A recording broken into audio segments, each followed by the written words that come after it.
आखिर क्यों भगवान विष्णु 4 माह के लिए चले जाते हैं पाताल लोक?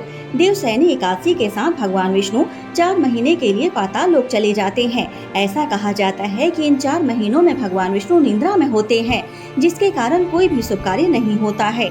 भगवान विष्णु कार्तिक मास में पड़ने वाली देवउठनी एकादशी के बाद नींद से जागते हैं, जिसके बाद से शुभ कार्यों का आरंभ होता है। लेकिन भगवान विष्णु 4 माह के लिए पाताल लोक क्यों जाते हैं? आइए जानते हैं इस कथा के जरिए। वामन पुराण में बताया गया है कि असुरों के राजा बलि ने अपने बल और पराक्रम से तीनों लोकों पर अधिकार जमा लिया था।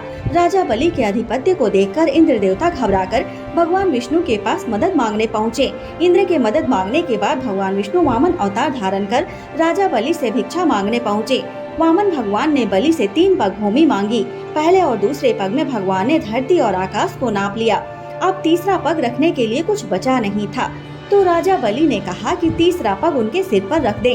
भगवान विष्णु ने वामन अवतार में अपने 3 पग रखकर इंद्र देवता की चिंता तो दूर कर दी, लेकिन साथ ही वह राजा बलि के दान धर्म से बहुत प्रसन्न हुए।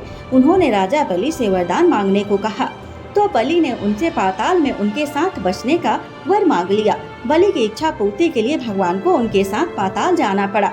भगवान विष्णु के पाताल जाने के बाद सभी देवतागण और माता लक्ष्मी चिंता में पड़ गए। अपने पति को वापस लाने के लिए माता लक्ष्मी ने सूझबूझ के साथ पति धर्म निभाया। वह गरीब स्त्री बनकर राजा बलि के पास पहुंची और उन्हें अपना भाई बनाकर राखी बांध दी और बदले में भगवान विष्णु को पाताल लोक से वापस ले जाने का वचन ले लिया। एक तरफ भगवान विष्णु के सामने उनकी पत्नी लक्ष्मी और समस्त देवतागण थे, तो दूसरी ओर वह बलि को भी निराश नहीं करना चाहते थे। उन्होंने राजा बलि को वरदान दिया कि वह आषाढ़ शुक्ल पक्ष की एकादशी से कार्तिक शुक्ल पक्ष की एकादशी तक पाताल लोक में वास करेंगे। पाताल लोक में उनके रहने की इस अवधि को योग निद्रा माना जाता है।